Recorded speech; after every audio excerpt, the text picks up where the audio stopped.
저 국민의힘 입장에서는 정말 굉장히 좀 두렵게 봅니다. 이 사전 투표율이 이만큼 높다는 거는 이게 뭐 나중 결과를 봐야 알겠습니다만은 이 선거에서 저희들을 제일 어렵게 하고 있는 윤석열 정권에 대한 심판론, 네. 그게 이 분노자들, 이 유권자들이 어떤 분노 투표 이런 걸로 연결될까봐. 유 전 의원님 안녕하십니까? 예, 안녕하십니까? 네. 22대 총선 사전 투표율이 역대 최고치를 기록했습니다. 예. 그 어느 때보다 이번 총선에 유권자들의 큰 관심을 보이고 있다 이런 반증으로 보이는데요. 높은 사전 투표율의 원인 배경 어떤 의미를 해석합니까? 모든 국민들께서 자기 소중한 한 표로 자기 의사를 분명히 나타내야 되겠다라는 결심 아니겠습니까? 네. 저 국민의힘 입장에서는 정말 굉장히 좀 두렵게 봅니다. 이 사전 투표율이 이만큼 높다는 거는 이게 뭐 나중 결과를 봐야 알겠습니다만은 이 선거에서 저희들을 제일 어렵게 하고 있는 윤석열 정권에 대한 심판론, 네. 그게 이 분노자들, 이 유권자들이 어떤 분노 투표 이런 걸로 연결될까봐 굉장히 걱정을 하고, 막판에 그 점에 대해서 저희들이 정말 뭐 진심을 가지고 할 수 있는 말씀은 다 드려야 될 것 같습니다. 네. 유 의원께서는 직접 차를 몰고 후보 지원 요새에 적극 예. 나서고 계신데요.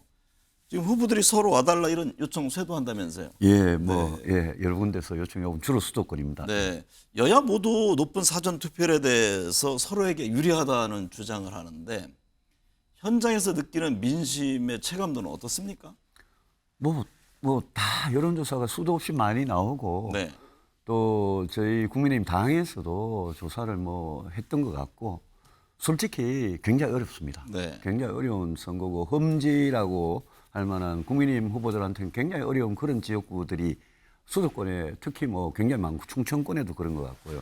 그래서 저는 주말 다니면서 현장에서 국민들, 특히 제가 만나는 수도권의 좀 뭐라 그럴까요? 중도 무당층이라 그럴까요? 네. 거기다가 젊은 층, 20대, 30대, 40대, 50대까지 그분들을 제가 현장에서 만나면 이 느끼는 느낌이라는 게 있지 않습니까? 네. 아, 정말 이번 우리 윤석열 정부와 국민의힘에 굉장히 실망을 하셨구나. 그래서 굉장히 뭐 따갑게 회초리를 들고 계시는구나. 그걸 느꼈고, 네. 저희들은 그 점에 대해서 어떻게 보면 그동안 잘못했던 거, 오만했던 거, 소통하지 못했던 거, 이런 거 반성하고, 저희들은 기회를 주시면 국회에서 이제 여당 역할을 좀 제대로 해보겠다. 네. 그런 말씀 주로 드리고 다니죠.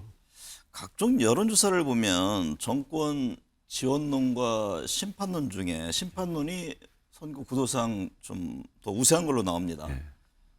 방금 말씀 주셨습니다만 민심에 화가 많이 나 있다고 느끼는지 궁금하고요.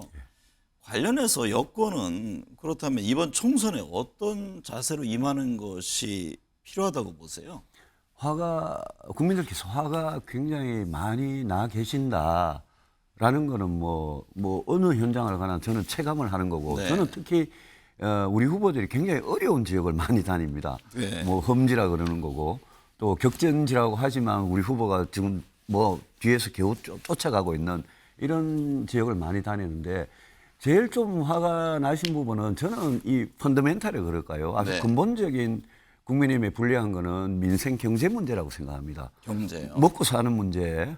그런 게 지금 계속 코로나 이후에 힘들어왔는데, 윤석열 대통령을 뽑아주면 민생 경제 문제가 뭔가 해결될 줄 기대했던 그 국민들께서 지금 먹고 사는 문제 때문에 계속 힘드니까, 그런 것들이 예컨대 물가 문제나 금리 문제가 있는데, 물가 문제 같은 게 정말 죄송하게도 대통령의 그 대파 실언 한마디로 네. 뭐라 그럴까요? 불을 붙였다 그럴까? 이런 느낌이 참 많이 들어요. 거기다가 윤 대통령 하면 공정과 상식, 법치 뭐 이런 걸로 집권하신 대통령 아닙니까? 근데 최근에 그 무슨 뭐 이 김건희 여사 디올백 사건이나 그 특검법을 둘러서 한 거나 이종섭 대사 고죽하고 이런 네. 것들이나, 이 과연 공정한가? 이 정권이 과연 공정하게 법을 집행하는가? 이 부분에 대해서 좀 실망들을 또 많이 하신 것 같아요. 그런 부분은 우리 국민들만큼 공정이라는 문제, 정의라는 문제, 이런 문제에 대해서 굉장히 진짜 이 속으로 많이 간절하게 원하고 계시는데, 네. 그걸 건드린 부분도 큰 것 같습니다. 네. 그래서 저는 지금은 선거 이제 사흘밖에 안 남았기 때문에 또 사전 투표는 벌써 31%나 다 끝났죠. 하셨고 그래서 지금은 우리 집권 여당 입장에서는 국회가 민주당과 조국혁신당이 완전히 독점을 해버리는 그래서 그분들이 이야기하는 뭐 180, 190, 200석 이런 식으로 국회를 독점해버리면 윤석열 정부 남은 3년의 임기 동안 진짜 해야 될 일이 많은데 저희들이 아무리 반성하고 이래도 국회가 너무 일방적으로 가버리면 일을 못하니까 네. 제발 저희들한테 여당한테 일을 할 수 있는 저희들을 질책하고 견제하고 그래서 야당을 이렇게 많이 지지하고 이것까지는 뭐 저희들이 감수해야 될 입장이지만 저희들이 일을 할 수 있는 의석 최소한의 의석은 좀 꼭 좀 간절히 네. 호소드린다 그렇게 하고 있습니다. 조국 혁신당에 쏠리는 관심 그 배경은 어떻게 이해하고 계세요?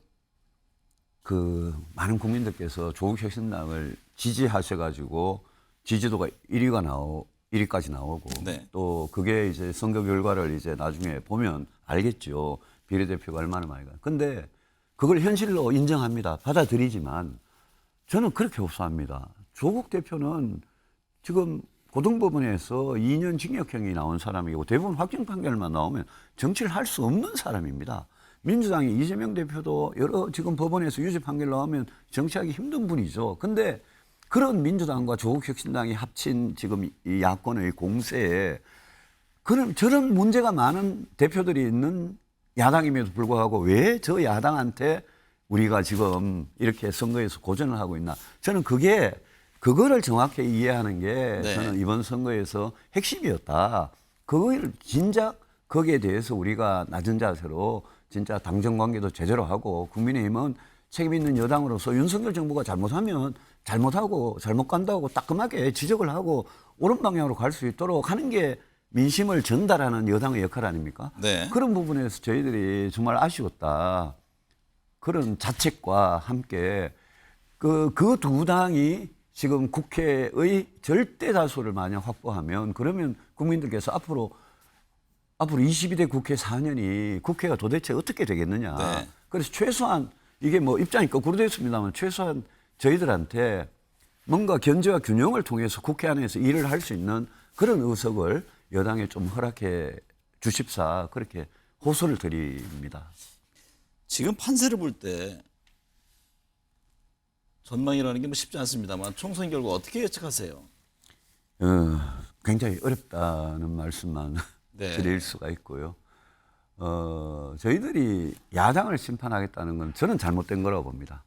심판이란 말을 꺼내는 순간 국민들께서는 정권 심판이 먼저 떠오르지 네. 뭐 정권을 잡고 있는 권력을 잡고 있는 여당이 야당을 심판한다 이거는 저는 맞지 않다고 생각하고 오히려 집권 여당이 하는 거는 국민들께서 제일 고통을 겪고 있는 문제들 민생 경제가 첫 번째고 그다음에 누구보다도 우리가 법 집행이나 법치 이런 걸 공정하게 하겠다고 그랬지 않습니까? 그게 민주주의 기본 아닙니까? 그런 점에서 우리가 더 잘했어야 된다. 지금이라도 국민들께서 믿어주실지 모르겠습니다만은 저희들한테 이제 좀 최소한의 힘을 주시면 저희들 이제까지 지난 2년간 이 정권 저희 여당이 잘못된 부분에 대해서는 정말 반성하고 네. 다시 정말 좀 잘해보고 싶다. 꼭 그렇게 하겠다. 이런 말씀 좀 드리고 싶습니다. 구체적인 의석수를 여쭙기는 그렇고 제1야당은 어디가 될까요? 1당은요?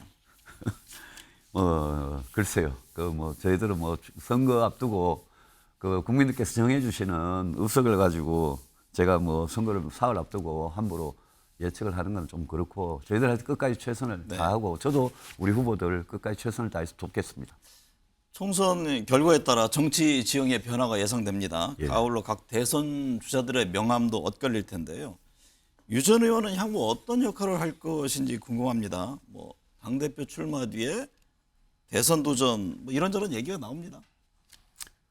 저는 그런 점에 대해서 지금 정해진 것도 전혀 없고 네. 지금 총선에 열심히 도와드리고 다니고 있는 지금 이 순간에 그거 생각해 본 적이 없습니다. 그리고 지난 전당대회 때도 기억하시잖아요. 저를 아웃시키기 위해서 국민들 하나도 반영 안 하고 당원 100%로 당원 당규 바꾸지 않습니까? 그런 데 대해서 저는 지금 할 이야기가 별로 없고 네. 제 공천 문제도 마찬가지였고 저는 다만 다만 한 가지 분명한 생각은 있습니다. 저는 보수가 그동안 우리나라의 역사를 굉장히 책임을 많이 져왔습니다. 네. 산업화 민주화 과정에서.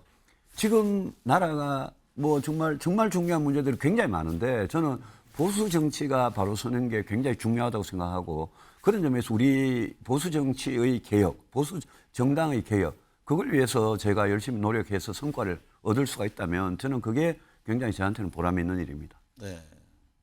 향후 뭐 어떤 상황이 닥치면은 조금 역할을 하겠다 이런 의미로도 들립니다. 제가 할 역할이 있으면 저는 언제든지 하겠습니다. 네.